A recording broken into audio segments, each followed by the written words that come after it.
2018, and I will call this meeting of the Missoula Consolidated Planning Board to order. We'll begin with a roll call. Helen Jenkins? Here. Helen Jenkins is here. Andy Medford? Here. Andy Medford is here. Neva Hassanen? Here. Neva Hassanen is here. Michael Houlihan? Michael Houlihan is absent. Dudley Imprada? Here. Dudley Imprada is here. Jason Rice? Jason Rice is absent. Jamie Hoffman? Here. Jamie Hoffman is here. Stephanie Potts? Stephanie Potts is absent. Vince Caristo? Here. Vince Caristo is here. Peter Benson? Here. Peter Benson is here. John Newman? Here. John Newman is here.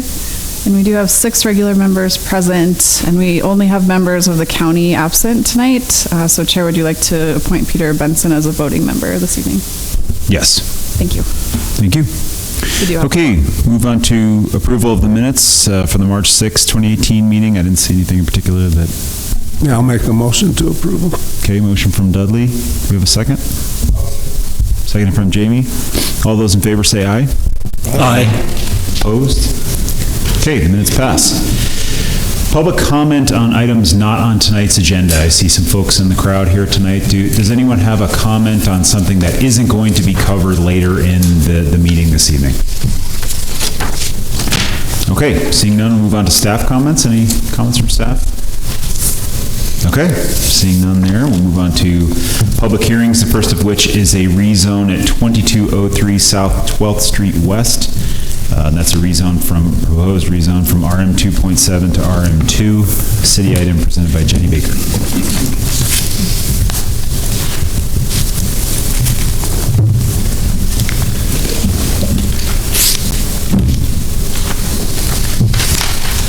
Good evening, everyone. My name is Jenny Baker. I'm with Development Services, and tonight I am presenting a request from Aaron Hanks of Gavin Hanks Architects on behalf of property owners William and Barbara Biggs and Jeffrey Koch, all of whom are here this evening, to rezone property at 2201 to 2211 South 12th Street West from the existing RM 2.7 residential multi-dwelling zoning district to RM2 residential, also a multi-dwelling zoning district.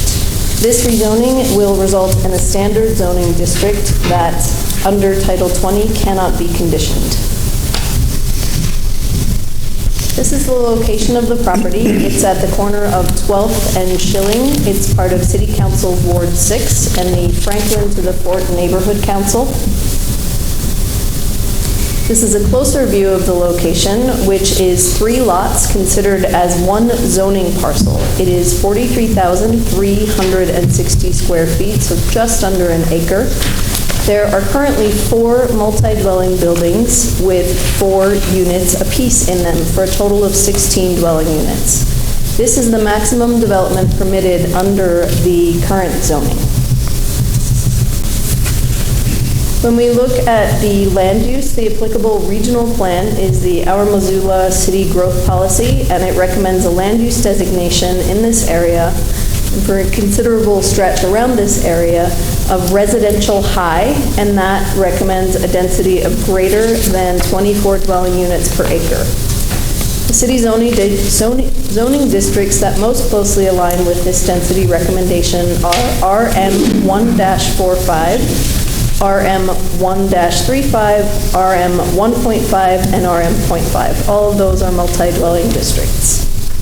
The applicant is requesting a rezoning to RM2 residential, which allows 21 dwelling units per acre. This is greater than the current RM 2.7 zoning that allows 16 dwelling units per acre, but significantly below that density recommended by the growth policy. Areas designated as residential high are close to the core of the community where city services and infrastructure already exist. A little more on that. The growth policy supports a focused inward approach, which means encouraging denser development in areas that have existing infrastructure, proximity to services, and a central location close to the core. This image shows you that the location is right in between 2 bus routes. There are sidewalks here. It already has access to water and sewer. and it's pretty close to a bike path over here by 14th Street is the Bitterroot Trail. So this location meets all of the growth criteria policy for infill development. This slide shows the current zoning of the area, of the parcel in the surrounding area. So you can see that all of this, which is sort of brownish here, is RM 2.7. Over here a little further, this is RM 1-45, so that's a multi-zoning district. And up here is a small area of RT 5.4. During our conference call today, Mr. Newman had asked to know what this PUD, the Eaton Street PUD, what density it permits. That parcel is about 2.35 acres, and there are 37 condominium units on it. So that comes out to about 15 units per acre. This was built in the county in 1996 and was probably more in line with the previous growth policy recommendation for density in the area at that time. This table compares the standards between the current zoning for the parcel, the RM 2.7, and the requested zoning for the parcel, the RM2. You can see from the top three that the building types, the minimum parcel area, and the setbacks for both of these districts are the same. The area per unit, the height, and the units per acre are different. In RM 2.7, the minimum area per unit is 2,700 square feet. In RM2, that's slightly smaller at 2,000 square feet per unit. In RM 2.7, the maximum height is 30 feet with a steep roof pitch of 8/12, it can go up to 35. RM2 permits 45 feet in height. The units per acre in RM 2.7 are 16. That's the number that has been built out on the properties we're talking about. RM2 would allow 21. The RM2 designation with 21 units per acre would permit the applicant to add a proposed new 5-unit building on their property. I'd like to talk about the activity area. So this is where the proposed new building would be built on the southeast corner. But multi-dwelling developments require an activity area, and in this instance, where that is proposed are these two boxes at the top. So here and here, it's hard to tell. This is gray. This is green. The architect, Aaron Hanks, worked with both Development Services and Parks and Recreation to create an approved proposal for how this activity area requirement can be met with these two sections here at the top, plus inclusion of private outdoor spaces for each unit, which include patios and decks.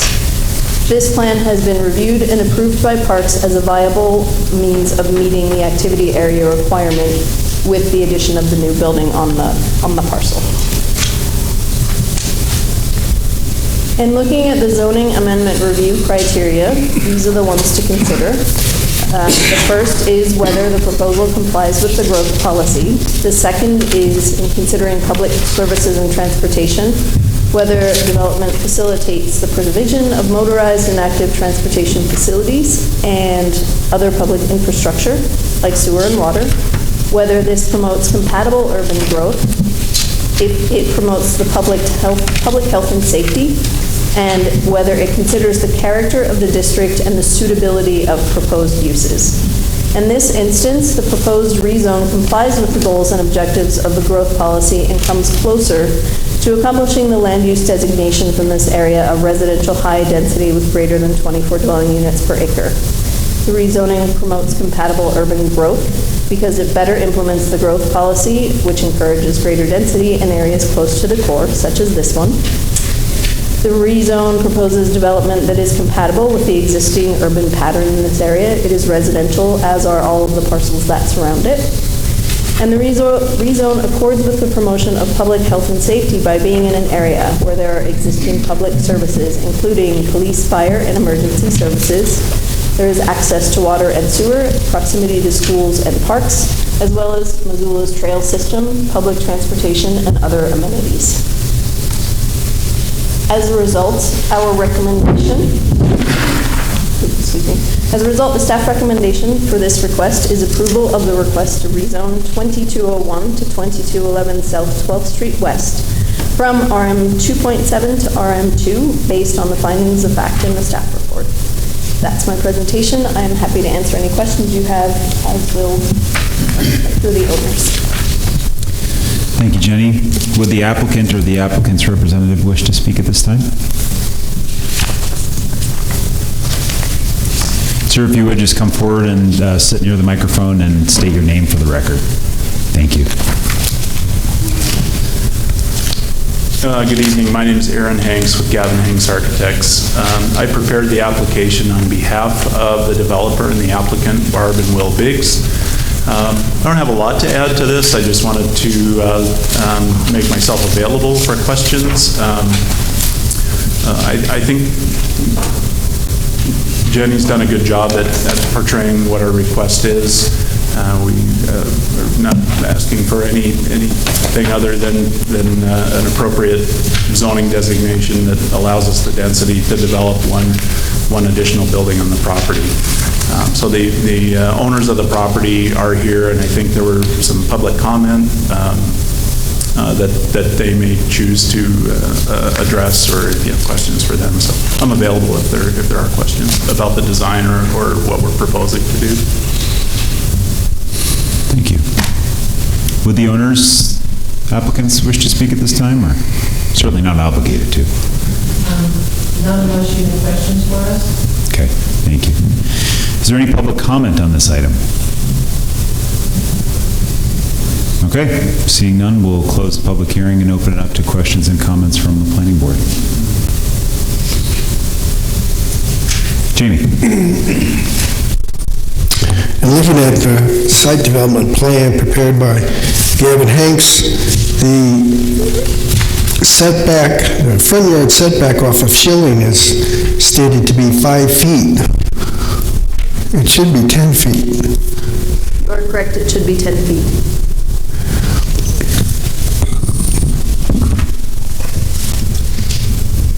Additional comments? Neba? Is David Gray here?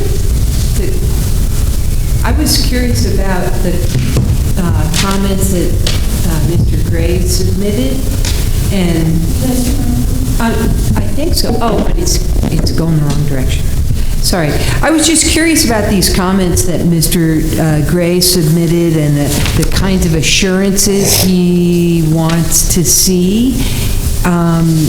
And I didn't know whether that's something that we can even do as part of this request for rezoning. But I talked to Mr. Gray, and I can talk a little bit about the comments. This can't be conditioned, and so there is nothing in your decision that can sort of reference those comments. However, they have been forwarded to the owners, and they can choose to engage with him about clearance of the alley, about the landscaping. But as part of your decision this evening, the zoning district can't be conditioned. Yeah, Jenny, in general, if we're looking at a situation like this where we're going to have one or several parcels zoned in a different density than everything else around it, what should we be concerned about? Anything? The primary criteria that we look at is whether it complies with the growth policy, and since the growth policy allows much more density here, that's one of the main considerations that we look at in recommending approval. The other ones, of course, are the things that we were looking at here, whether it meets the infill, is their transportation, or their services, but the growth policy is the primary thing. Right. So, yeah, this clearly kind of fits within that. And so this rezoning request is an attempt to catch up, in a way, with the growth policy. We have talked on the planning board about our interest in seeing zoning applied more at a larger level than on every single rezone and site-specific. So I just wanted some clarity on that, and to be sure, I mean, I realize that this is spot zoning again, right? And I'm hoping that the city will be engaged in a larger rezoning project that will update the areas around the growth policy. Thanks. Neva, I appreciate that comment because, I mean, more so than some of the recent rezoning requests, this one sort of struck me. I don't want to say it's borderline, because I don't think it's a borderline spot zone. I mean, I was looking at, kind of one of the seminal cases from the Montana Supreme Court about the factors that a governing body is supposed to consider to determine whether, or a court is supposed to look at to determine whether a zoning change is kind of in the nature of spot zoning. And I mean, one of the factors is, how the zone fits in with the sort of continuum of zoning districts in that particular area. Another factor is whether the rezoning is in the nature of special legislation that tends to benefit one party. And then courts will also look at the public benefit to that zoning change. And I mean, as we say over and over again, we're not supposed to consider what the project, the project that's supposed to come to this property is, but we know that the purpose of this rezoning is so that a particular landowner can build a particular extra building to rent additional units to people, which in some ways is kind of, that's a benefit conferred on one party. So anyway, I mean, we talked in our pre-meeting today over the phone about whether, if this particular parcel was closer to the edge between RM 1-45 and RM 2.7, if it would sort of, build the continuum out as opposed to, RM 1.1-45, RM 2.7, and then sort of a leapfrog 2.0 in the middle of the RM 2.7. But I just appreciate that you brought that up, because that was the only thing that stuck out to me was this is kind of getting there. If there was I think a bigger discrepancy between this requested zoning designation and the surrounding zoning, like they want to go to C2-4 or something right here, then it would obviously really be a problem, and I doubt we would see the recommendation to approve it. But I just appreciate that that's where your mind went, because that's kind of where mine went to, and starting to go down that path maybe. Anyway, other comments? Helen. So I'm in support of this proposal, but I would just appeal to the owners to continue to work with neighbors, including Mr. Gray. I understand that there's kind of some historical baggage around previous ownership and other things, but we're seeing a lot of changes in this particular area of Missoula, and so it just is going to work better if people work together to solve these kind of day-to-day issues. So I would just appeal to the owners. Thank you. I second that. Andy? I'm sorry, maybe I just didn't hear Jamie's comment, but what was the comment about the setbacks? I guess I was a little confused at the setbacks.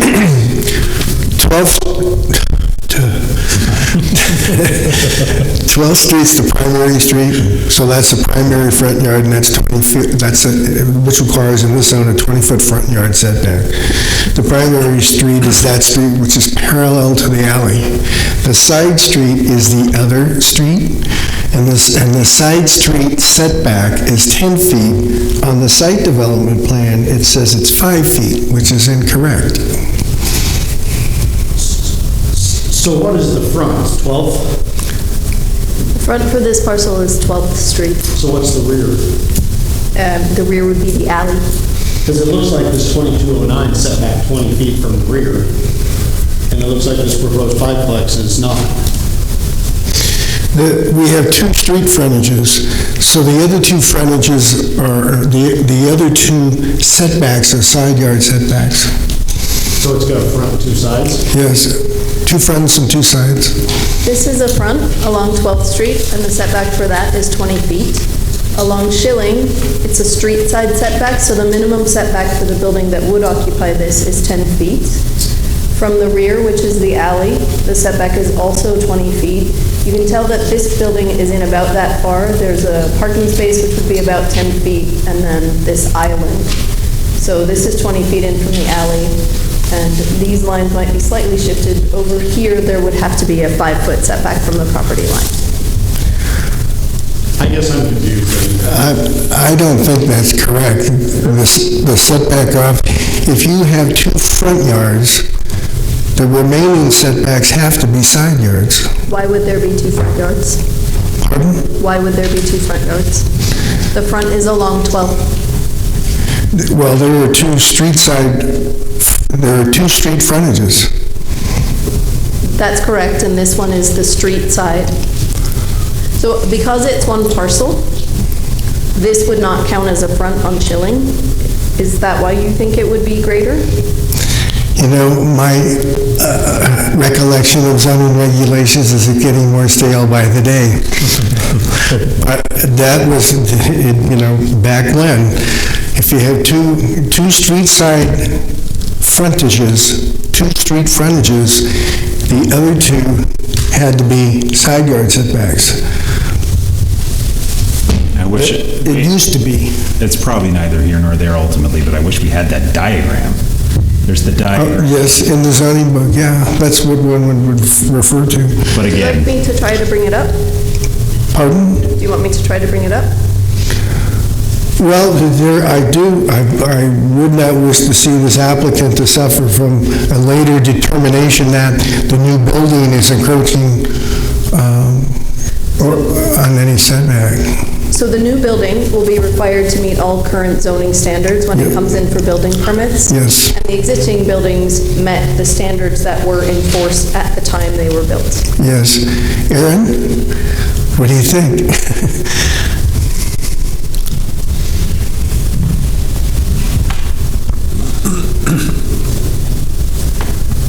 I agree with Jenny for sure, and I'm familiar with the diagram she's referring to. I don't know how quickly we can bring it up.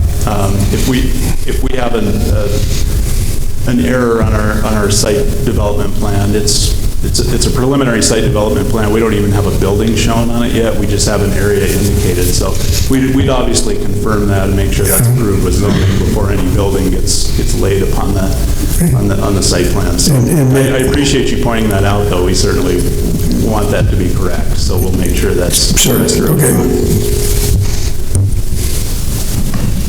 and again, I feel it's incumbent upon me to stress that it just doesn't matter for our consideration here today, but in the interest of answering a question.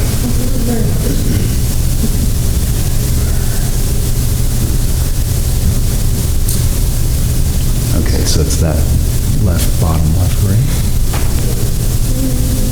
Yeah, so it's a street side. I think it's, can you scroll down? When you are looking at this one, it would sort of be turned upside down. So this is 12th Street where you see the front. This is Schilling, which is the street side. I stand corrected on the rear because it does show that it would be a side, and then this would be another side.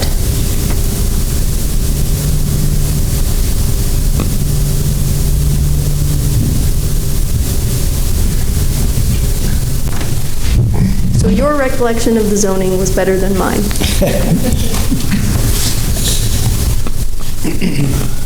Way to go, Internet. Way to go, Jamie Huffman. Way to go, Jamie Sorry for Huffman. the error. Vince.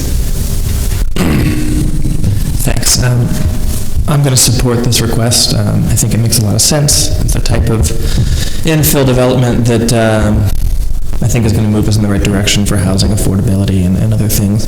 I have a comment on parking, and I guess I'll start with a question. Jenny,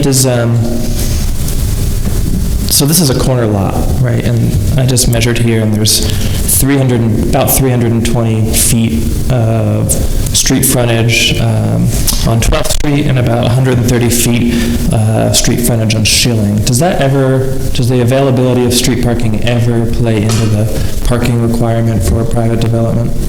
It does not. We base the parking on what Title 20 requires, and in this instance, because each of these units, the existing units, are less than 850 square feet, 16 spaces are required. 26 are provided in the lot, which gives a lot of extra. The units proposed will be 3 below 850 and 2 that are above, so that requires 5 more spaces. So 21 spaces altogether will be required in that lot for the development. There are 26, and we don't really consider street parking if they meet those requirements. And if a proposal has more parking spaces than is required required by the zoning code, that's not seen as non-conforming or doesn't require a variance? It does not. This is existing, and so in particular, they just happen to have more spaces than they needed. I bring that up because I know a lot of communities have parking maximums, where they actually restrict the maximum number of parking spaces that a development can have. If you think about it, in a lot of ways it helps support other community goals for encouraging people to walk or bike or take the bus. In this case, and I'm reminded of an article in the Missoulian this week about a development in East Missoula, a tiny house development, sort of centered on parking, sort of exploring the way in which the regulations, I guess it was in the county, I wasn't quite sure, the parking regulations for every house restricted the developer's ability to build higher density. It's not quite the situation here, but we're still dealing with this issue of regulations requiring potentially more parking than is necessary or helpful. And that we have 2 data points, really. And I guess I should start with this. I know there were a few comments the comment from Sam and Eunice Misby mentioned parking problems and a concern about needing to have adequate number of off-street parking for new development. That may be true. It seems like from reading David Gray's comment and from looking at the aerial photograph that we were provided, as well as the aerial photograph of the property that's on Google, I think there's some indications that there's more than enough parking already. The fact that as David said, the parking lot is currently being used as a vehicle maintenance area by tenants, and allowing in-vehicle habitation says to me that the neighbors don't really have a problem with someone using one of the parking spaces for a really, really long time. If you look at the aerial photograph that was in our packet, there are 4 cars in the parking lot and 0 cars on either of the 2 street frontages. On Google Maps, the aerial photograph, which is presumably from another time, there are 11 cars in the 26-car parking lot and 1 car on the entire 400-plus street frontage. So, unrelated to the rezoning request, but the details they provided sort of spurred that comment, so thanks. Additional comments on this one? Okay, seeing none, we'll entertain a motion at this time, if anyone is so inclined. I'll make a motion to approve the request to rezone lots 1 through 12 of Block 83 in the Carline Addition, Section 29, Township 13 North, Range 19 West, from RM 2.7 residential multi-dwelling to RM 2 residential multi-dwelling. Motion from Dudley, do we have a second? Seconded by Helen. All those in favor say aye. Aye. Aye. Opposed? Okay, seeing none, the motion passes. Thanks, everybody. Appreciate the info and the work on the presentation, Jenny. Thank you. Okay, item number 2, another city rezone at 3720 North Reserve Street and 3050 Stockyard Road. This is a C2-4 and M1-2 to C2-4. Again, a city rezone presented by Anita McNamara. Good evening, everyone. Anita McNamara with Development Services. This is a request from Western Hospitality Group and Laxmi Group to rezone properties addressed as 3720 North Reserve and 3050 Stockyard Road from C24 and M12, which is split zoned, to C24. And this rezoning will result in a standard zoning district under Title 20, which cannot be conditioned. The properties are located east of North Reserve Street between Howard River Drive to the north and Stockyard Road to the south. Properties include Hilton Garden Inn on the north and former Hooters Restaurant on the south. The surrounding area is developed with a mix of commercial and industrial uses. The applicable regional plan is the Our Missoula City Growth Policy 2035, which recommends 2 land use designations. The first is regional commercial and services, and the second is community mixed use. Regional commercial and services is intended to support a multi-county region as a hub for retail, education, health services, public administration, outdoor recreation activities, while the community mixed-use designation is described as high-intensity commercial serving the general community needs and high-density residential. These land use designations accommodate uses with special or extensive land use needs and impacts. It encompasses uses with large land requirements, uses which involve outdoor storage of merchandise, automobile uses, regional retail uses, and support services for business, industry, and highway travel. So this is the zoning map for the area. Properties to the north across Howard Razor are zoned M12 limited industrial. Properties to the south of Stockyard are zoned C24 community commercial and North Reserve Business Center. And while it doesn't show on this map yet, because when I made this map, our map had not been updated, but as you may remember, 2 months ago, this property here, the old Chicago Pizza, was also rezoned to C24. So I just wanted to point that out, and I'm sure you probably remember that. So properties to the east and to west across Reserve Street are also zoned M12 limited industrial. So this area is part of a new urban renewal district, as you can see on the slide here. In November 2016, the MRA, the Missoula Redevelopment Agency Board, approved the North Reserve Scott Street Master Plan. And the intent of this plan is to provide guidance for development occurring in the North Reserve Scott Street Urban Renewal District area. And this is one of the largest undeveloped areas in the Missoula urbanized area, if you're familiar with this part of town. So specifically in this plan, the vision for this plan shows this area is within the Reserve Street District and corridor retail, which are intended to create a regional business destination and to attract and maintain commercial office and lodging.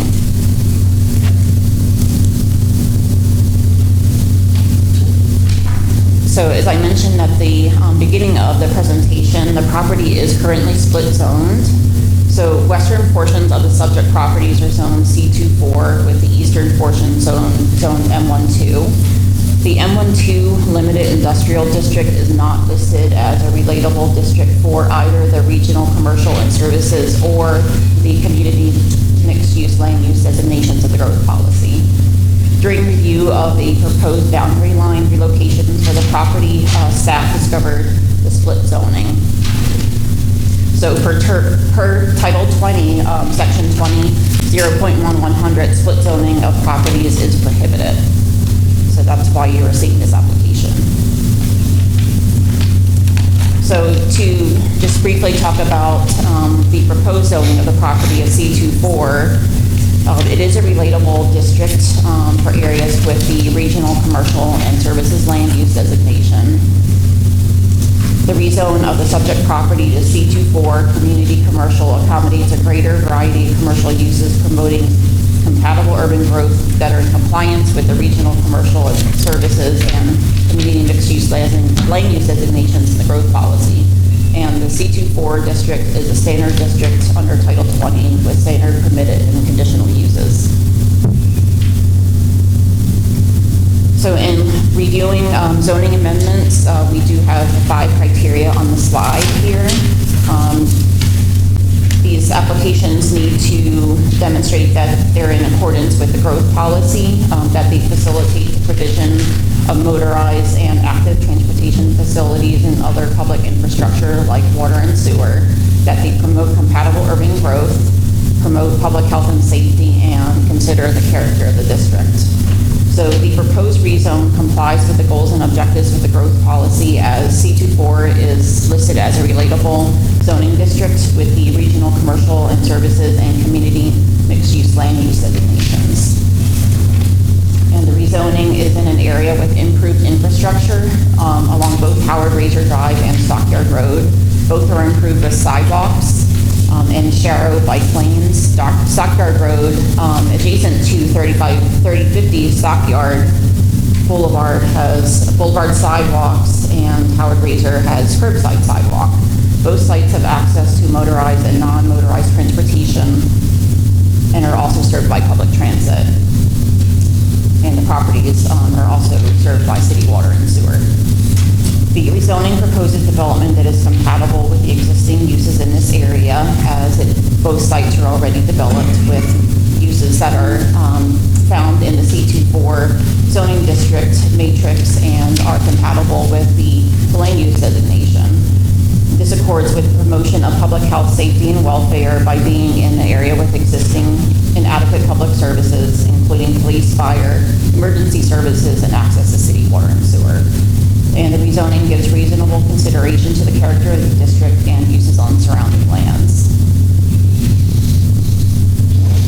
So our recommendation this evening, staff recommends approval of the request to rezone Missoula, Hilton, Lot 1, and Razor Commercial Tracts Number 1, Tract E2-1, a certificate of survey 5958, remainder of Lot 1A to C24, and all in Section 8, Township 13 North, Range 19 West, from C24 Community Commercial and M12 Limited Industrial to C24 Community Commercial, based on the findings of fact in the staff report.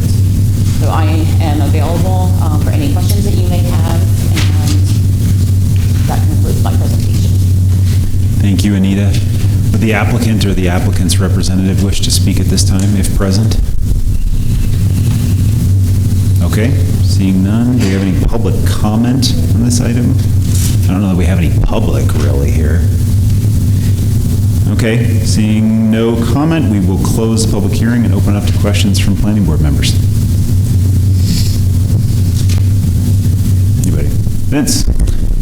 It's been a while since we've seen a split zoning case, but could you, if you can you explain how this happened, how the split zoning came to be? Well, it looks like there were a series of certificates of survey and subdivision exemptions and properties that were bought and sold over a period of about 10 or 20 years. And when the property was zoned, it was zoned C-II and I-1 or I-2 under Title 19. When Title 20 was adopted, those were automatically given the zones that you see on the map now. And I don't believe that it was caught by anyone until just recently, when the applicants came in with a boundary line relocation, and that's when it was noticed that the properties were already split zoned, and the boundary line relocation was a good time to be able to address both correcting that and notifying the applicant that the property actually was split zoned, so it was a way to kind of fix a couple things in short order. So I don't know if that exactly answers your question. It's kind of hard to tell. There was like a series of various boundary line relocations and things over time, and the parcel where the former Hooters restaurant is actually like a part of a remainder for an old certificate of survey.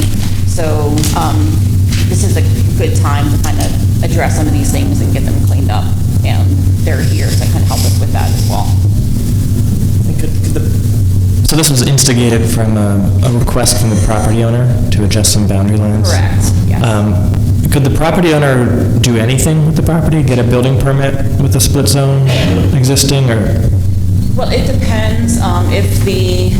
In the perfect world, they would rezone the property, but it's kind of hard to have them do that unless they're doing something with the property.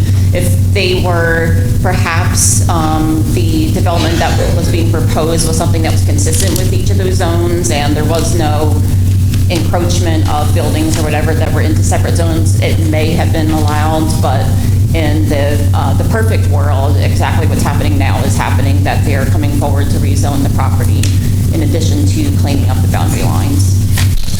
And my last question is sort of related to things we've talked about, looking at zoning on a wider basis. Is it technically possible, do you think, to identify all properties in the city that are currently split zoned? I'm sure there probably is some sort of GIS analysis that could be done to do that. I don't think there's a lot, because generally, unless, folks know that they're split zoned, I mean, some of them may not really understand all of that, but when we look at maps, whether we're looking at specific proposals or we just happen to see things on the map, sometimes we'll see things that are split zone, but I'd say it's very, it's not very common at all. It's a pretty rare thing. And I think in this case, it was just, as I mentioned, there were a number of things that happened where the property boundaries changed through, various deeds and certificates of survey and things like that. So this is kind of an unusual case. Thank you. Just a quick follow-up in line with what Vince was. So is there a fee charged for this rezoning? Yes, there was. Okay. Because it was applicant initiated, yes. Okay, it was. So, I mean, is the boundary line relocation in any way conditioned on the split zoning being resolved? I mean, how was this required that they do this and pay the fee? Yeah, they did have to do this in order to go forward with the boundary line relocation, because the boundary line relocation basically would have exacerbated the situation, and we couldn't create parcels. I mean, the city knowingly saw that parcels were split zoned and allowed a boundary line relocation that, either perpetuated a situation or made it worse. I mean, that would be, something on our part that, that wouldn't be good for the city to be doing that. And thankfully, the applicants were willing and able to come forward and actually rezone the property and to address that. Because in the real world, the C24 zone is much more in line with how the property is currently developed, and any proposals in the future likely would be more commercial type uses versus industrial uses. And this is probably illustrated in a diagram, so I apologize for not knowing myself, but did the current parcel boundaries comport with the boundaries between the two zoning districts such that the boundary line relocation does create the split, or is it already split? It's already split, actually, okay. Yeah. Okay. Any other questions or comments? I have one question. Yes. The property that's west of the plots that we were looking at, are they also Hilton owned? These ones? Lot 2, Missoula Hilton, Tract 1B. Do you know anything about those? I guess I'm just curious. I don't know that there's anything proposed, like for any changes on those, if that's what you're asking. The one at the corner here where the cursor is, recently there was a Panda Express, and there's also a little strip center. Like I think it's going to be a 3 or 4 unit strip center that's going to be constructed adjacent to that. So that is something that you'll probably be seeing built shortly. Okay. I don't know if that addresses your question or not. But. Yeah, I guess I'm curious if we're going to see more in this area. Okay. Helen? There has been quite a bit of development in this section of the reserve over the last couple of years. Yeah, I guess my question is more for reference and context for the whole board, but this, and John just kind of pulled up the city-county boundary map, and I'm looking at the vicinity map provided by the applicant here. And so, Anita, can you speak a little bit to kind of the troubling mosaic of city-county ownership in this area? Because, we've already seen another, kind of rezone request for this area. I'm sure we'll get others, but then we have kind of the added challenge of the fact that we are also dealing with county zoning in this area. Can you speak to that a little bit, please? Well, we do have in the growth policy areas that are within the wastewater service area, basically boundary, are the areas that are planned for in the growth policy, so there are land use designations assigned to them. So should some of those properties come in for annexation, they would likely be assigned land uses that are consistent with the growth policy, consistent with what's occurring on surrounding properties. We haven't actually seen any, in my recollection recently, of anyone who's wanted to come in to annex some of those properties. That being said, it does seem like the annexations are starting to tick up a bit more, so it's likely that we will be seeing some of them come in, and if they do, we'll be looking at the land use map to see what it recommends, looking at what the surrounding properties are developed as, and kind of, make our decisions based on some of those things, and also based on, what the applicants are considering as well, and how that fits in with our regulations and whatnot. I was going to bring up a map here. Any other comments or questions on this one? It would be helpful to see the map. Or was that in our packet? The county? Okay.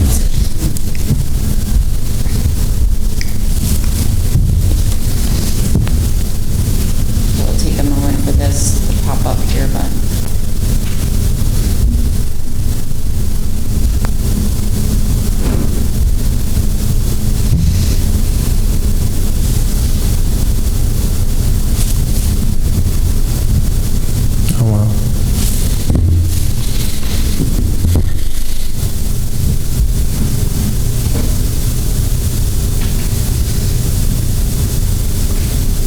Yeah, so right here, these are the subject parcels that we were just talking about. So yeah, there are a few county properties still in this area, and some of them are already developed with industrial uses. So it's hard to say when we'll see those come in. But if any of them do, again, we'll be looking at the growth policy and other regulations to determine if a proposal is something that's in line with those. Is everything within that Scott Street master plan in the city? Or does it have city zoning? There's probably a few parcels that are not in the city, actually. I believe like some of those ones that we were just looking at on the map here, like this one that's adjacent to the Hilton, you can see here, and then some of these parcels over here. This is the Consumer Direct site here, and this is Consumer Direct Way. So when you flip back, let me see if I can get a better. So some of those parcels are probably right through here. It looks like they're kind of shown as transitional commercial and office and things such as that. So, this is one of the plans that we'll take a look at, because we have, in addition to our regional plans, like the growth policy, we have vicinity plans and URD plans and things like this too, that will, all of these pieces and parts will come together for, how we review projects that come in. So I don't know if I'm allowed to ask this, but so given the fact that the city's already invested all this time and money into a beautiful master plan for this area, is owner-initiated annexation the only option? I don't believe that the city has any plans to forcibly annex properties, if that's the question.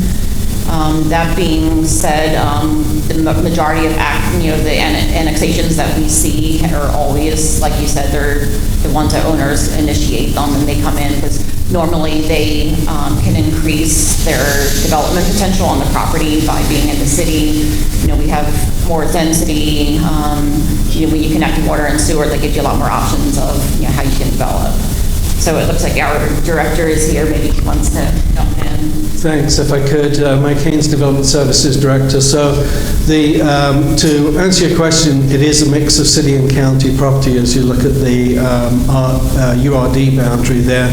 The city is looking at annexation strategy right now to try to have a sort of holistic, strategic look at annexations, where we should annex and areas that don't make sense to annex. There are some, annexation is based on state law, and there are a few opportunities that you saw on that map there where a property is wholly surrounded by the city.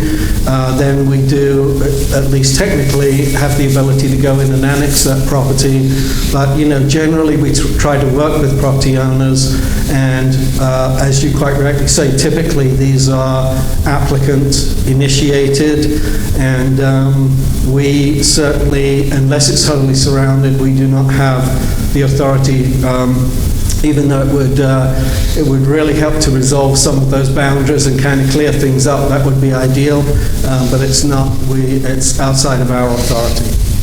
If just to go in and annex a number of properties without the owner's consent. Do you think that are some of the industrial uses in that area incentivized to remain in the county? Well, there is.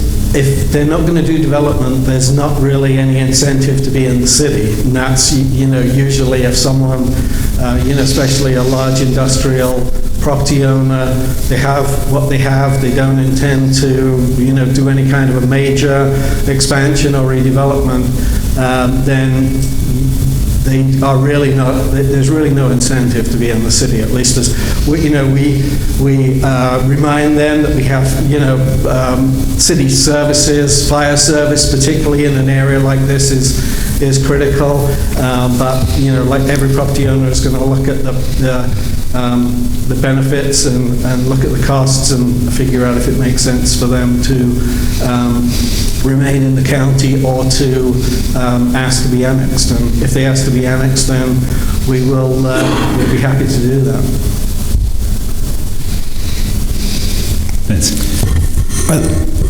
Are the properties that are actually part of the county, are they in the urban renewal district or not? Yes, they're in the urban renewal district. So they would contribute, their tax increment funds would go into that district? Well, there's only increment if new development occurs, and new development would likely only occur if they annex into the city. So it's kind of a chicken and an egg kind of a thing. There is no, in a new URD, there is no increment until development starts to occur. What if property values increase? Well, does that not go? That will increase the increment, but I mean, generally those are really minimal changes, if at all. I mean, with the way, some properties are, the values are, or the values are increasing, some are decreasing. It's really kind of random across the board. I'm not the expert on urban renewal districts, but I know there are years when even years where development occurs, but at the end of the year, the taxable value somehow is less than it was the previous year. So it depends on a lot of things that Department of Revenue is doing in their wisdom. Thanks. Additional comments or questions? Jamie? It is my recollection that the fee for a rezoning application for a parcel larger than an acre is $5,000. So it cost this applicant that much to fix this problem. Yeah, those all of our planning fees are set at half of what it costs to process the application. So it's not a money-making proposition. I'll just say that for the record. Additional comments or questions? Sure, sounds good. I move that we approve the adoption of an ordinance to rezone Missoula Hilton Lot 1 and Razor Commercial Tracts Number 1, Tract E2-1 of Certificate of Survey 5958, remainder of Lot 1A from C2-4, Community Commercial, and M1-2 Limited Industrial to C24 Community Commercial based on the findings of fact in the staff report. Motion from Neva. Do we have a second? Second. Seconded by Helen. All those in favor say aye. Aye. Opposed?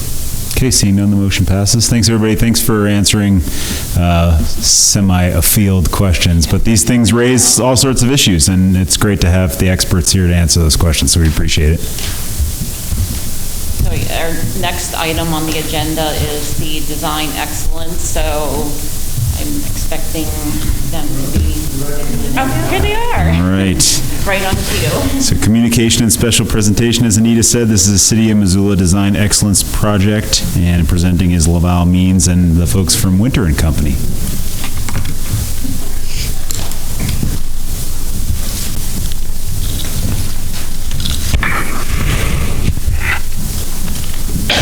Oh, thanks.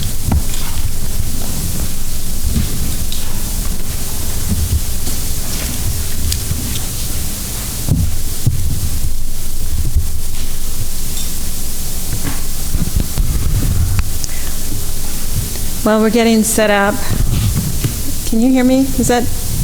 Yep, perfect. I'm Laval Means with the planning section for development services for the City of Missoula, and I want to thank you for having us here.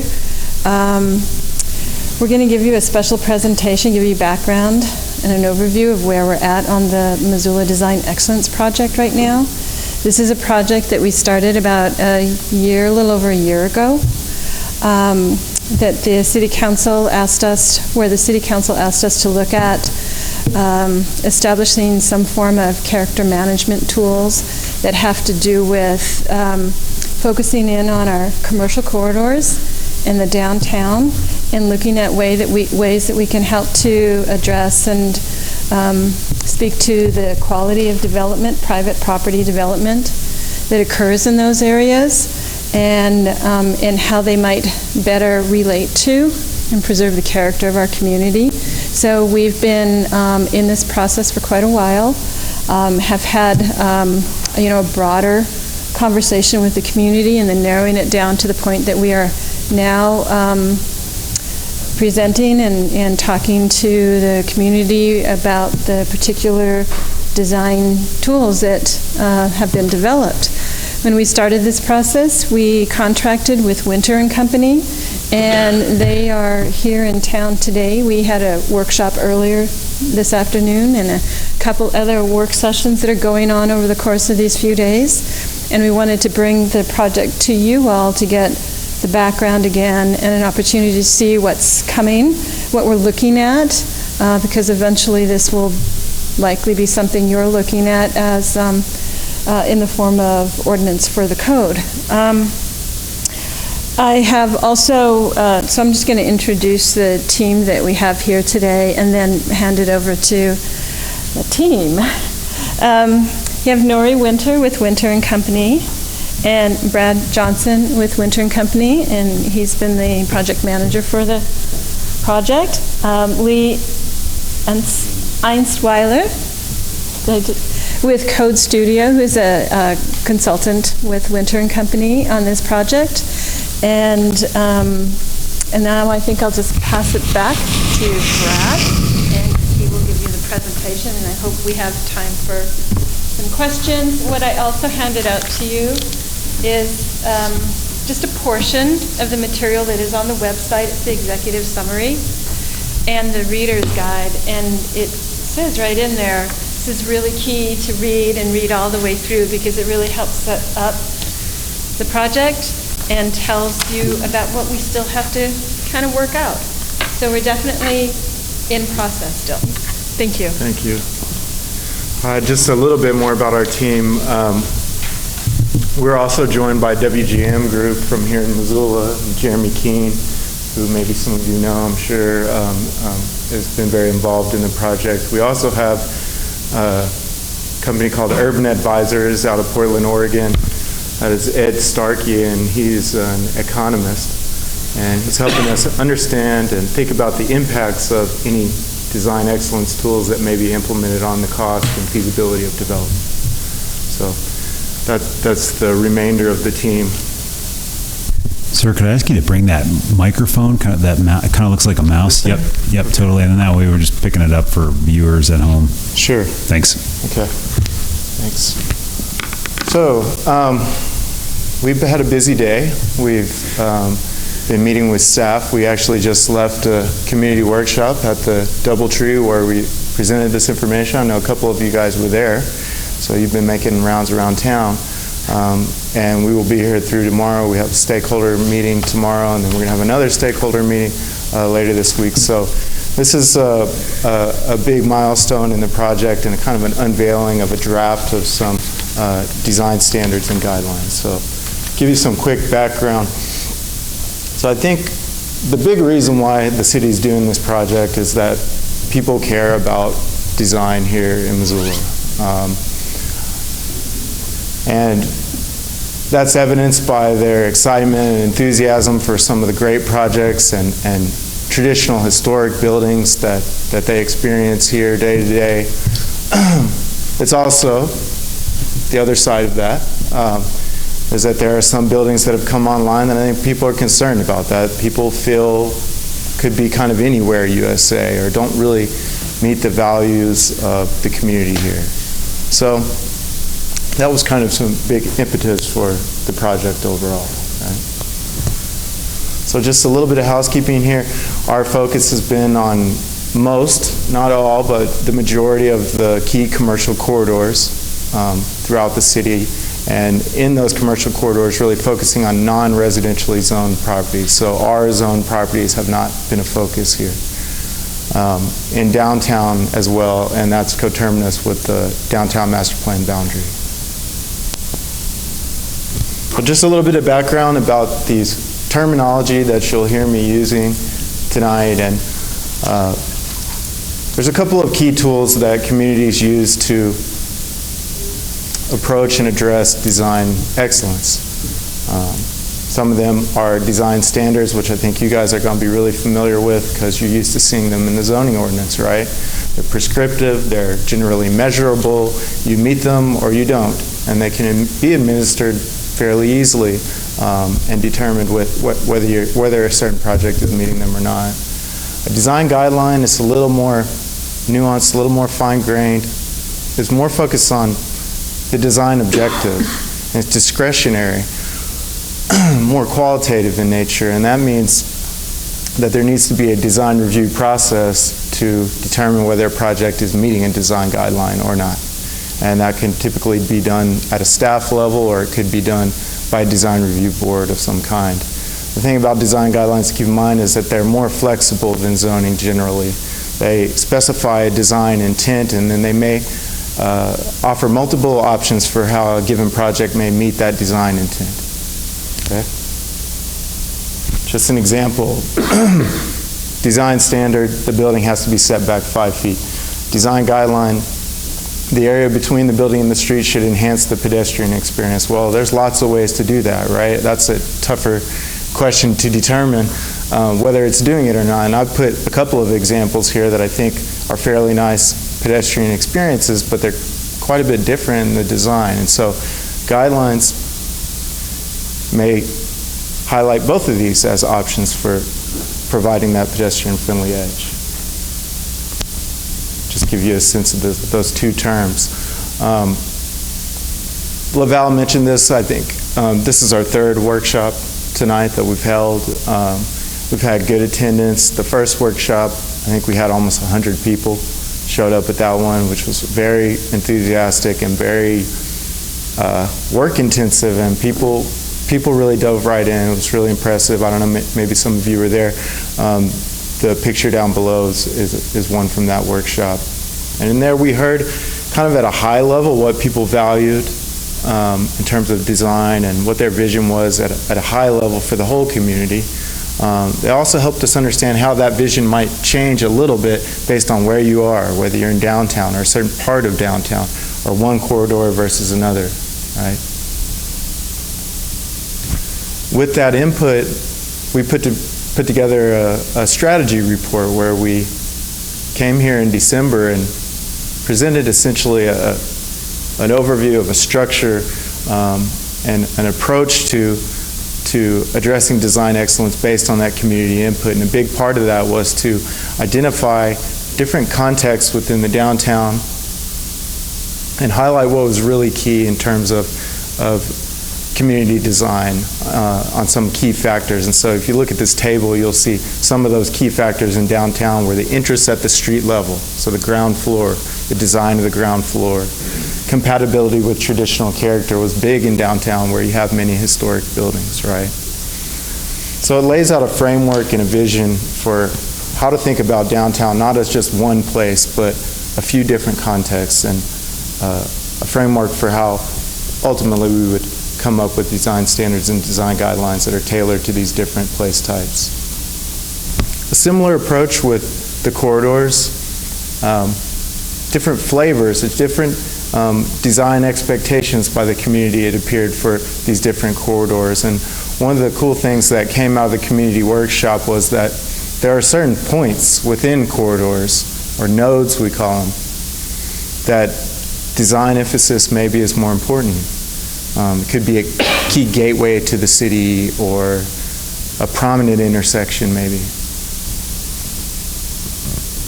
So based on that strategy, and the general, I think, input was that people generally thought that we were moving in the right direction based on that strategy. So with that reassurance and feedback, we developed the draft design tools that are before you now. And so what we've done is put together what we're calling design excellence overlay. And so this graphic is meaning to show that the overlay tools are an overlay to Title 20 zoning.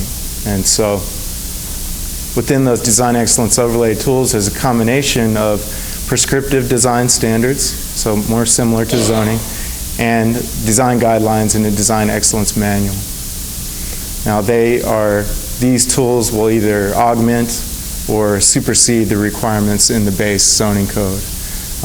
One thing to mention is that we didn't address land use in these tools. It's a purely focus on design, community design, functionality of the site, and things like that. So a little bit more about that. So there's a few documents that come along with this. You could just read the executive summary, and I think in 14 pages or something like that, you can get a pretty good idea of what's being proposed. But the actual tools that are before you now and before the community for review are split up into these three different documents. So there's two sets of what we're calling overlay design standards, which are those prescriptive design standards for downtown and then also for the commercial corridors. There's also the design guidelines manual, and it includes guidelines, discretionary guidelines, which would be aided by design review for both downtown and the commercial corridors, each in their own little section. So one thing I've been pointing out to people as you look at this graphic is that one of the benefits of the system that we're recommending here is that if you have a project that maybe doesn't meet the zoning requirements or even the overlay design standards to the letter of the standard, you know, let's say the required setback is 5 feet, or the percentage of glass, that's a better one, percentage of glass on the ground floor of the building requirement is 50%, and you can do an excellent building that creates visual interest at the street level with 45%. You could get what we call alternative compliance via the design review process using the design guidelines. So that's how the prescriptive design standards and the discretionary guidelines sort of work together as a system. Okay. So just an example page from the overlay design standards. So see, this is kind of zoning-y looking stuff. There's numbers and minimums and maximums and little diagrams showing measurements and things like that. So that's probably somewhat familiar stuff to you guys. And notice at the top of this table, you'll see those same colors that you saw on that map. So the prescriptive design standards are tailored to the community's vision for these different corridors, or in the case of downtown context. Another example from the corridors, looking at distance between functional entries along a street, or minimum glazing requirements on a ground floor. The Design Excellence Manual, just to go a little bit more into that, is broken into 4 sections. The first part is general introductory material and guiding principles that apply to all development, regardless of where you are in Missoula, citywide principles.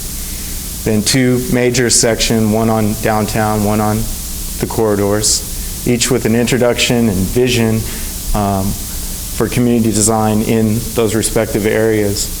And then a key section on site design as well as building design. And then a signage chapter in part 4 that applies across the board, although it may have some special information about specific typologies or corridors as well. Example of a site design guideline page here. They're pretty comprehensive. You'll see when you get a chance to look at the design guidelines, cover a lot of topics. These are some of the key topics. So in site design, the placement of the building, how the surface parking area might be designed, where it's located, how it's accessed, things like that. Take into account all the things that we heard from the community, the impact on the public realm, safety, the experience of the pedestrian, etc.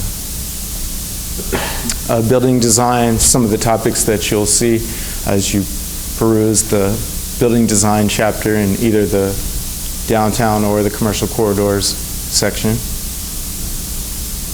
And signs, I mentioned that's one chapter, and that's looking at several aspects of signs, including how the sign is appropriately integrated with the design of the building or the architecture of the building.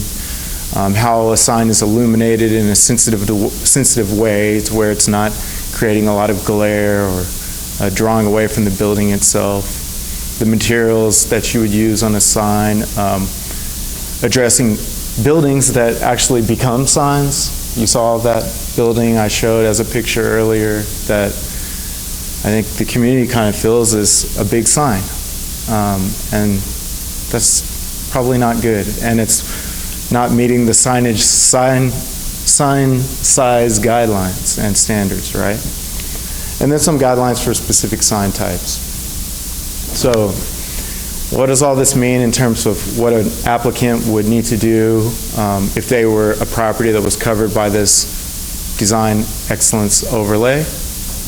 This graphic or this chart is a recommendation that it's all in draft form right now, but how design review would be applied to projects throughout the city based on those maps that you saw. And so I'll just give you a summary of what this thing is saying. What it's saying is that design review, discretionary design review with design guidelines would be required for all projects in downtown with the design guidelines, as well as corridor typology 1. That's the purple one on the map that includes the Brook Street corridor, for which there's a master plan, right? As well as the portion of Russell Street that's covered by a master plan. Then as you move into these other corridors, typology 2, 3, and 4, while you'd always be required to meet the standards in those prescriptive overlay design standards, which would ultimately become a part of the zoning, you would only need to comply with design guidelines and design review if you met a threshold, a size threshold, which is based on the square footage amount. So if you look in that second, I always read it as a row or a column, the second row, you'll see in typology 2, what we're saying is that if your building's under 8,000 square feet, you just meet the standards and you don't need to go through design review. If you move over, you'll see that threshold moves up, and that's based on community's expectation for design in these different locations. So type 4 corridor doesn't kick in until you really meet that enterprise commercial threshold that you guys are familiar with at 30,000 square feet. So that's Reserve Street we're talking about. You're going to have to be a pretty big project before you're required to go to design review out there. Okay, a couple other points about this one. Projects that are receiving financial assistance from MRA, we're saying would be required to go through the design review process and be consistent with the design guidelines. And that is an incentive in a way. I mentioned the alternative compliance options earlier. So if I'm coming in, my project doesn't meet the threshold, so I don't have to go to design review, but I want to do something different than what the zoning allows, I would need to enter the design review process. Okay? So what would all this look like as a preliminary flow and process chart? Well, first of all, if you're not in the overlay, it's business as usual. Your property is not in the overlay, you go through the same process you do now. It's not impacting you at all. If you are in the overlay, you'd first need to determine which of those contexts or corridor typologies your property is in, looking at those maps. And we ultimately, as this moves forward, will need to define exactly which properties are included in it and are not. General idea for the typologies is that properties that certainly are adjacent and touching the corridor would be included, and maybe some others. So that's a technical process that needs to be worked out, and that we would work out before we come back to you for a recommendation later in the fall. Now, after you determine your context, you would, you can't see it on the screen at all the way the light is, but that red box says review your project related to the overlay design standards, those prescriptive design standards, as well as any still applicable base zoning standards that didn't get replaced by the overlay standards. So some of those base standards may still apply from Title 20. Then, if design review is not required, you're off to building permit if you've got approval, right? If it is required, then you would enter a design review process that is indicated by this orange box, which I know is hard to read, but what it says is you review your project with the Design Excellence Manual and submit a design review application. That would circulate into review by staff or perhaps a design review board in some cases. And then at that point, you would either be denied approval of your design review application, or you would get approval. If you got approval, you're off to building permit. If you didn't get approval, then you would cycle back through and perhaps revise your project. So this is a little bit, you still can't see the red, but this is the part of the chart that assumes you are in the design excellence overlay. So a little bit easier to see anyway. So that's the end of my quick overview. We're here, we're all here to, no, not on this one. Quick overview of the next steps. I kind of touched on it, but we're taking input through April 3rd on this. People are able to provide input online. We're collected it at the workshop. We'll collect it with you here tonight, and then based on that input, we'll tweak these documents. And then ultimately we'll come back to you, and I think that date is scheduled for maybe September sometime for your hopefully formal recommendation to City Council to adopt. So that's the time frame.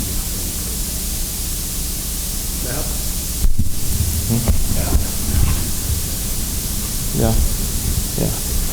There's some technical implementation tasks, kind of, I mentioned one of them is the mapping, and then how technically it gets inserted and integrated with Title 20. Okay, well, thanks. I appreciate that. I know we probably have questions. I know Helen has questions, you said. So many questions. You want to start us off? Okay. So thank you guys for being here. I really appreciate it. I guess one of my initial questions is, and maybe this is just like a staff capacity problem or whatnot, but why are we prioritizing the corridors and not requiring design excellence for all corridors? Why are some corridors left off? Yeah, I think through the community process, those were sort of the ones that rose to the top and were prioritized. It's changed from the beginning to now. There's been a couple that have been added on and a couple were dropped out.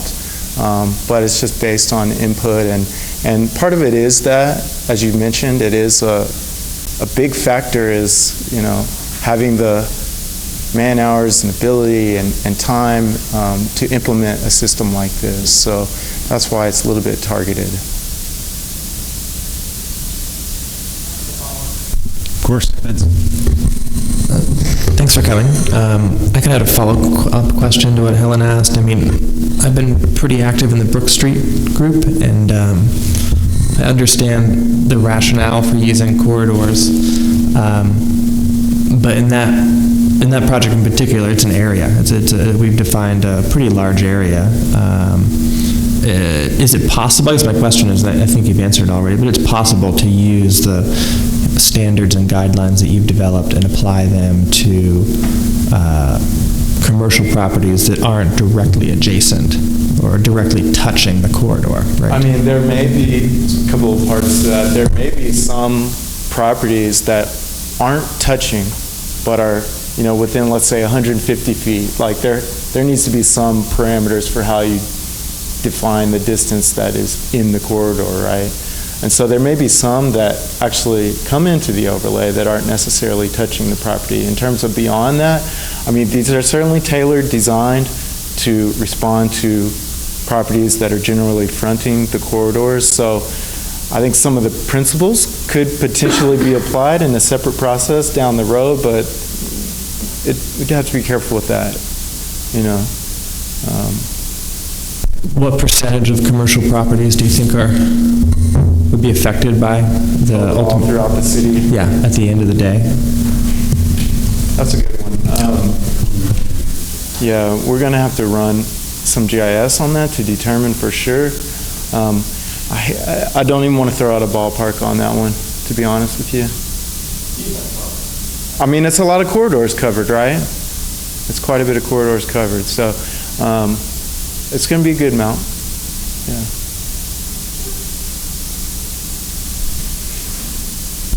I don't know if this is applicable, but as a taxpayer, how are we going to fund this new level of bureaucracy? I'm going to let the bureaucrat answer that. And I don't want to be argumentative. Been on the planning board a little while, but when we've talked about spot zoning and being able to look at the city and identify areas that maybe we could relieve some of the spot zoning and do some zoning, there's always been talk about workload, which I understand. You're very busy, but that's why I asked the question. Does the career professional planner wish to answer the question? It's been a long day. Understood. I got defensive for Laval there. Sorry about that. Thank you. That's why you have us, citizens. It's all in love. We are trying to find the right balance between how extensive is this project and what is within our workload that we have. I think what you'll see is there are shifts we already have standards that are applicable in many places, so this is shifting it from reviewing in those standards to a standard that is comprehensive along an entire corridor. So I don't see that there being, a massive upload in the work and the staffing needs. I think that the design review is a shift also away from the past process of if you're varying from something, it would go through a BOA, and this is going to be using our staff in the DRB. There is more with looking at the design review guidelines, but our plan and hope is that it's all within our capacity we currently have, and then looking at the volunteer efforts of a design review board. So we think we're finding the sweet spot for it. Is there a sense of the point at which it would a design review would kick to a board as opposed to staff? Has that kind of been? Have those lines been drawn yet, or is that still in process? Not in a precise way. We've been doing a lot of talking about that. I think the general approach that we've been discussing is that to the extent feasible, staff would be able to review projects in that design review process. Val. Just one other point that Nori reminded me of is that another component of kind of finding the right calibration is using the threshold concept of when something would be triggered for a design review. And that's part of the reason why we have an 8,000 level and a 15 and a 30. And I'm not opposed to it, I just was curious about implementation. Jamie, then Ellen. I had a discussion with a fellow architect at the public meeting before I came over here, and we both concurred that we'd be quite concerned about matters being adjudicated before a design review board that didn't have people on it with the experience and training in design, which caused us both to think that the safe path would be to have staff do the review. So enough said about that. So if you do decide to have a board, a non-staff entity doing the reviews, there's got to be some kind of control over the population of people who volunteer for those boards. Yeah, and I mean, my understanding, I met the existing board members, but that to run a system like this, that board may need to be reshuffled or reorganized, and it's generally a requirement that somebody on a board like that would have a background in real estate, architecture, landscape architecture, et cetera, and experience with development. Yes. Another issue comes to mind. I'm a downtown property owner.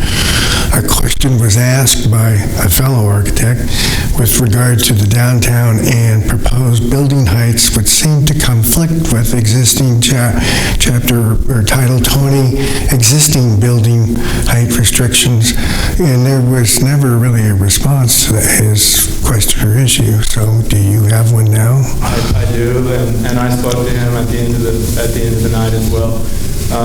The absolute height that you can do under base zoning is not proposed to be changed at all by any of this. So you can do 125 feet tall building. After this gets implemented, you can still do that 125 feet building. Now, there was input from the community indicated that the height at the street level, right adjacent to the street within, let's say, 20 feet of the street adjacent property line, would be ideally at a lower scale that was more in fitting with the scale of traditional development, which is what that 6-story scale is. So does it mean a lower scale for some of the building mass closer to the street? Yes, that's what's being proposed. Overall height stays intact. I'll probably submit a comment that will express my concern with that, because, the Millennium Building, I think, is 10 stories, and we're the biggest city in the Northern Rockies. And we should be constrained by having maximum 6 stories at the street level? Like, is that really? I don't really think that that's appropriate downtown. And can you tell a difference if you're standing next to a 6-story building as distinguished from a 10-story building? Is it really that much different? If you're standing right under it, you probably have a hard time telling the difference. You're right outside the door. I think if you're down the street or across the street, I think you might be able to. That's a fair comment. I think the idea in downtown, which is a little bit different than the corridors, but in downtown, this idea of compatibility with traditional character and scale is something we heard over and over again was important, so that's why it ended up making it in there, but I appreciate the comment for sure. Helen, then Neva. Yeah, this is slightly off topic, but it's actually a question for Laval.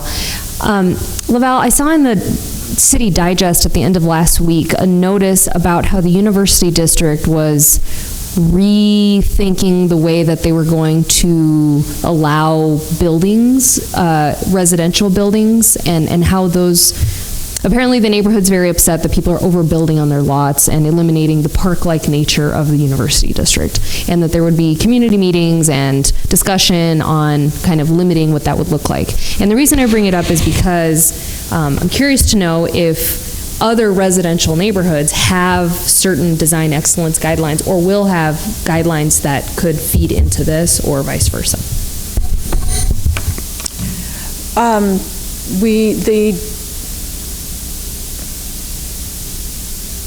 I don't believe that there are some neighborhood character overlays in different places. I should say that.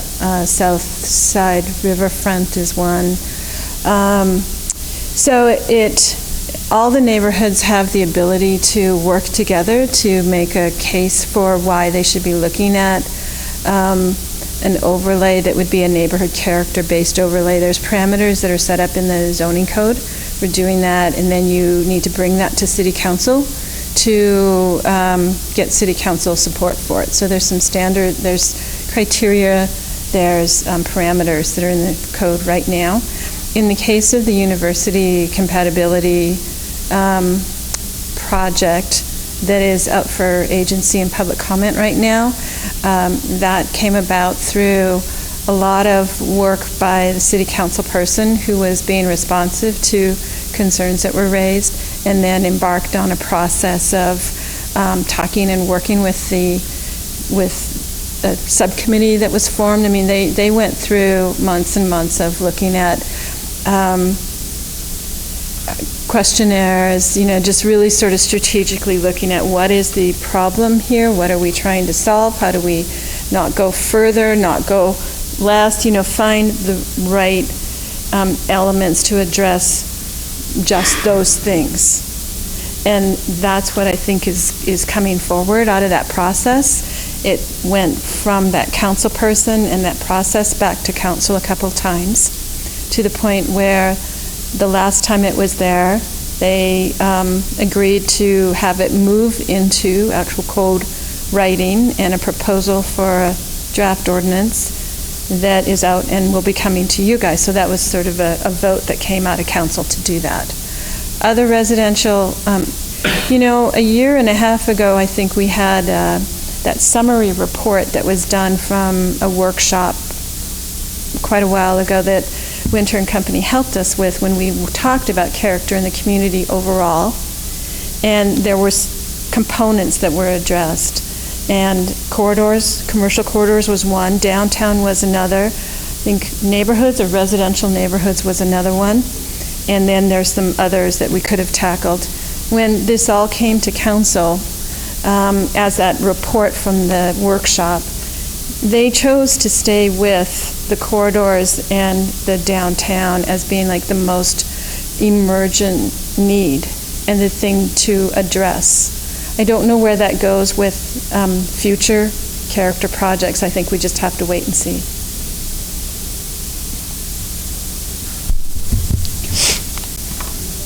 Neva.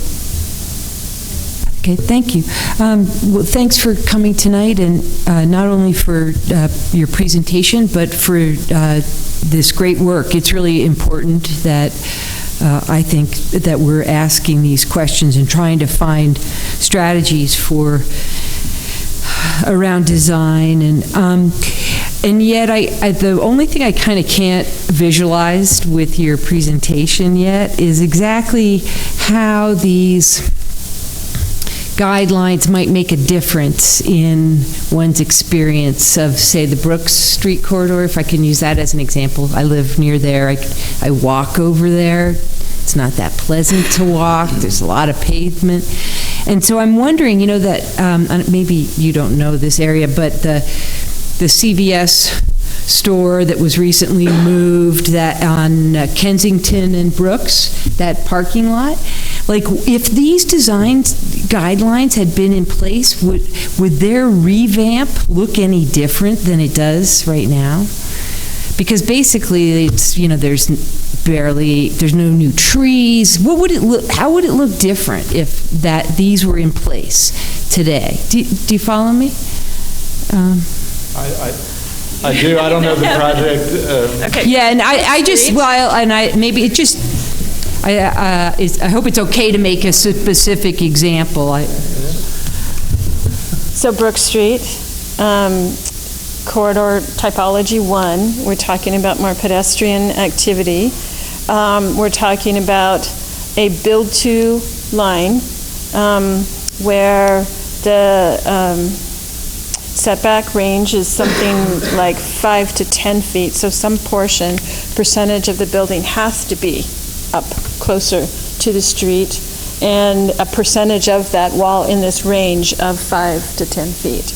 Talking about placement of parking to the rear. Now that example is a corner, so we need to work out those details. The idea of the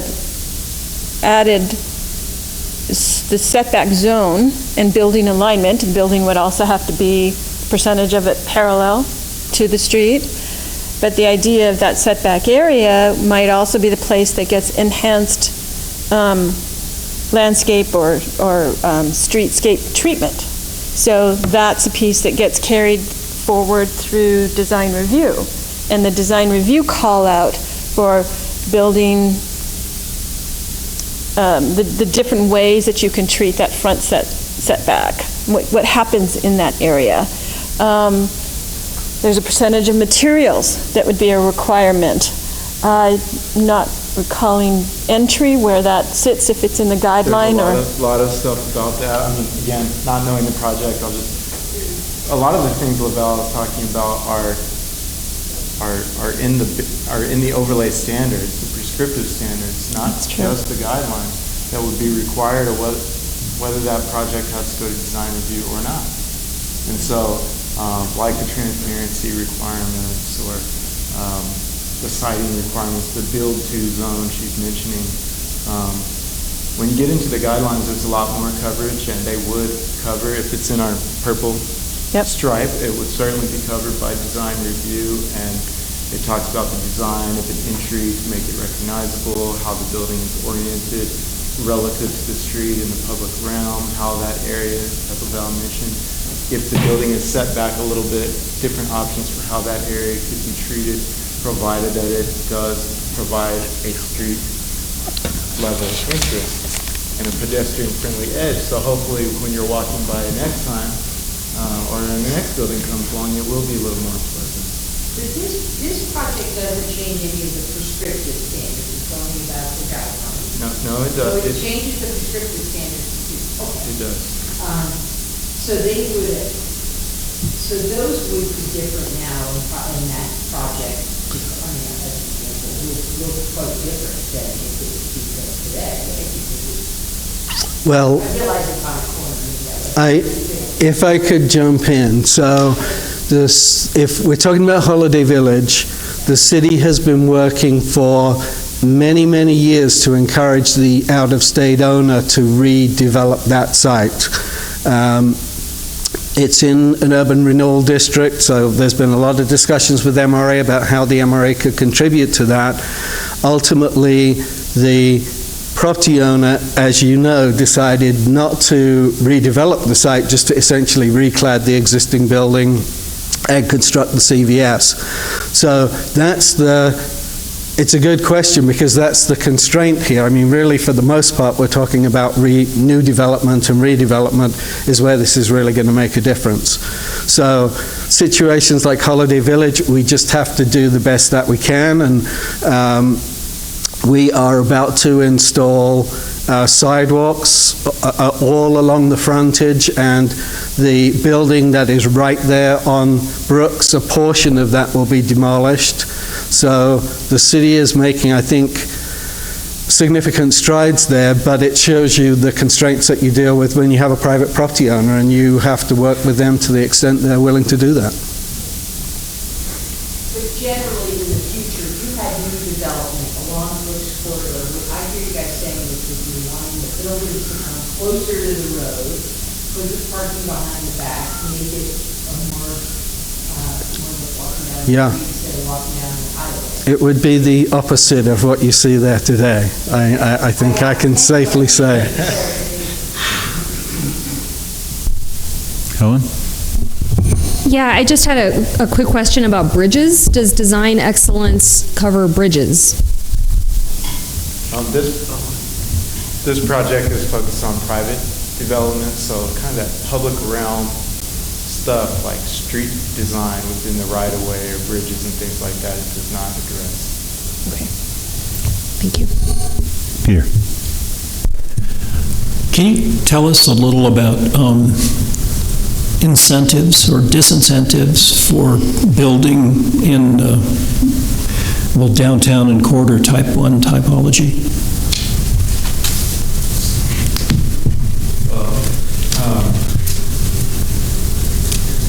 I guess what I'm asking is if somebody comes in to build in one of these areas, what incentives do they have to build there rather than somewhere else?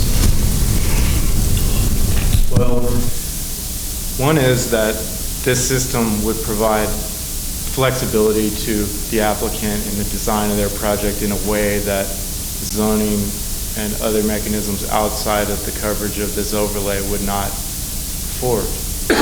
So, particularly if you're looking to do a larger or more complex project where you may need that flexibility or desire that flexibility, that would be built into this system. So I think that's an incentive.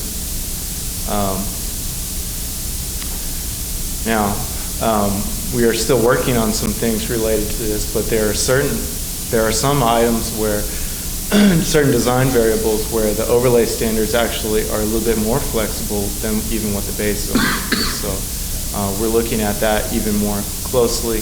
Like, for example, Brook Street, your example, is there extension of the existing parking reduction opportunities that could be built into this overlay, since that is a transit supportive, there's a transit supportive corridor vision for that street and the development that's adjacent to it.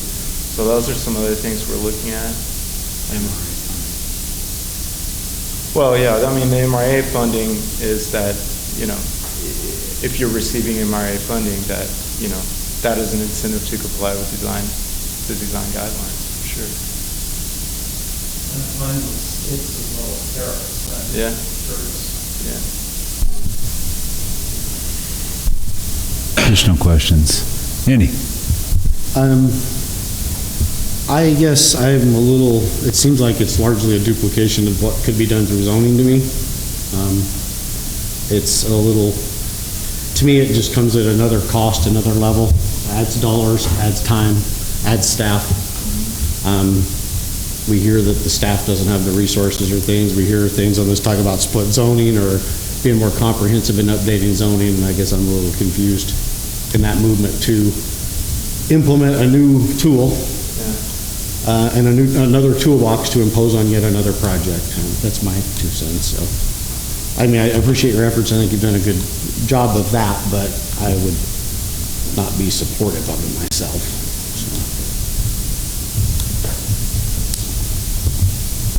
Other comments? Vince? I'm going to ask a question similar to Neva's. So I've had the unfortunate experience, which some of you might have had as well, of having to walk through the drive-through bank at Interstate Bank to get money. Because there's no, well, there is I've never actually used it, but I think there's an ATM inside the building. But the door isn't open all the time when the building isn't open. I noticed in the new Stockman Bank building as well, not too far away, also in the inner downtown core, it seems like the entire first floor of the parking garage is drive-through bays as well. There's 2 accesses onto Orange Street, one that's ridiculously close to the intersection. I don't know how that functions during daytime traffic. But anyway, would this project affect drive-throughs in the downtown inner core or anywhere of the other zones? Yeah, so guidelines actually include in the site design section, both downtown and the corridors. Now, there may be some other restriction on drive-through facilities in downtown as well. I'm not exactly sure on that one, but in any case, yes, They address drive-throughs and the location of those drive-throughs related to this, relative to the street and the public realm and things like that for both context corridors and downtown. How you could incorporate one in a more sensitive way, perhaps, right? Helen? Yeah, I appreciate it's getting late, so I'll be brief. I am interested in aggressively pursuing underground parking in Missoula, and that has up until this point been almost non-existent. And possibly this is something I need to bring up with MRA, but I would encourage Design Excellence to really promote underground parking. I mean, when Neva talks about walking on Brooks, it's not just because Brooks is busy that it feels like a highway, it's because it's basically a street of parking lots. And I just, I think when we think about design standards at any level, we really need to be thinking about the future, and the future of the world is less cars. And so, we need to start thinking about how we are going to accommodate that. So, yeah, that would be my comment. Any other comments? Okay. Well, guys, thanks so much for your time. Lavelle, appreciate your expertise always, and we'll see you in September, it sounds like. That's the target. All right, excellent. Oh, okay, we've got one more question from Helen for Lavelle. Sorry, this isn't for the Winter and Company team, but Lavelle, this is totally off topic a little bit, but I'm curious to know what is included in the downtown master plan related to usage of space in the downtown. And the reason I bring it up is because I'm really alarmed at the amount of real estate offices that have started to pop up in downtown. And I remember reading a quote, something like, "Nothing kills the charm of a downtown faster than real estate offices." And so I'm really alarmed by this, and I don't know if there's anything that we can do about that as far as like usage of downtown spaces, but can you speak to that? So the downtown master plan is a guide, and there are some follow-up ideas that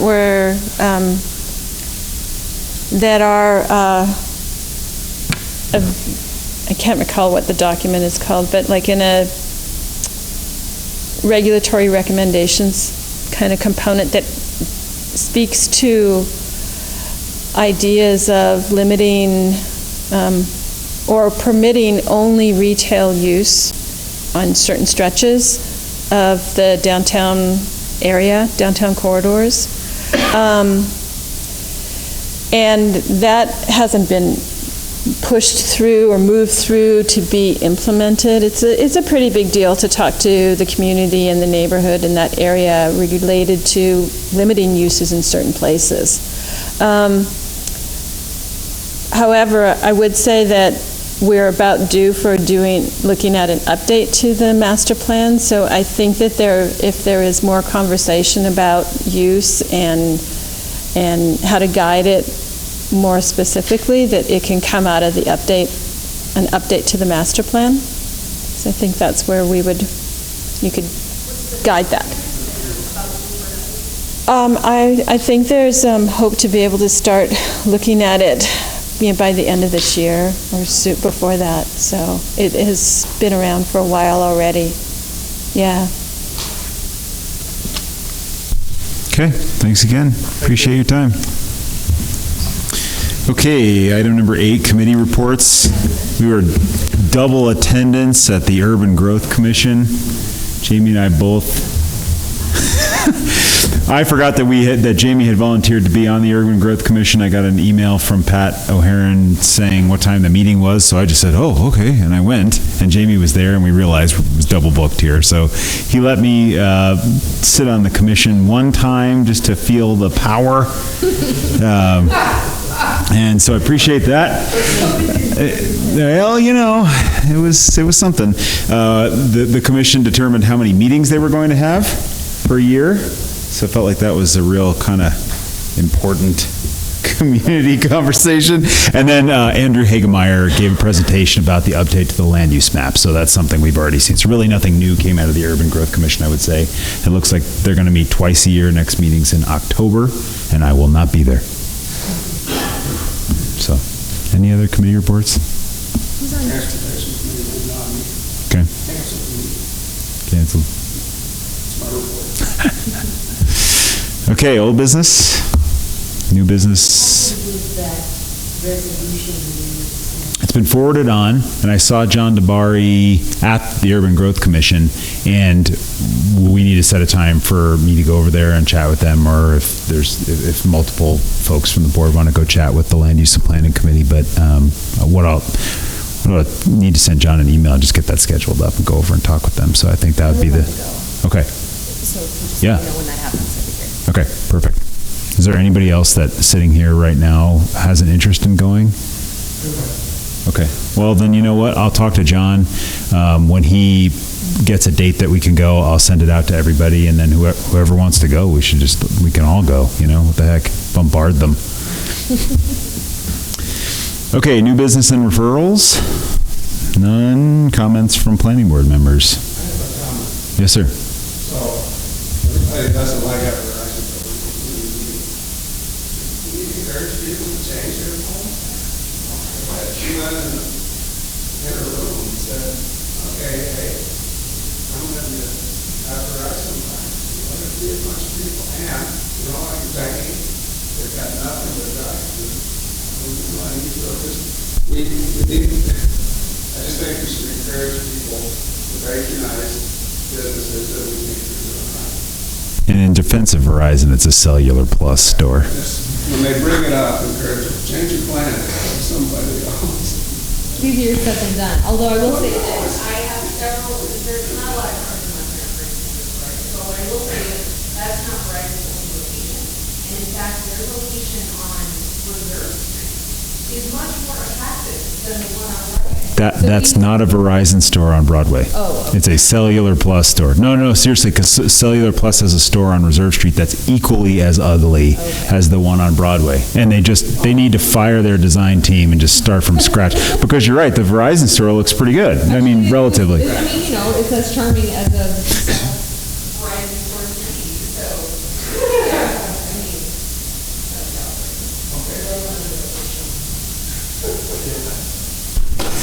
Any other comments? Are we good? Okay, we're going to adjourn. Thanks, everybody.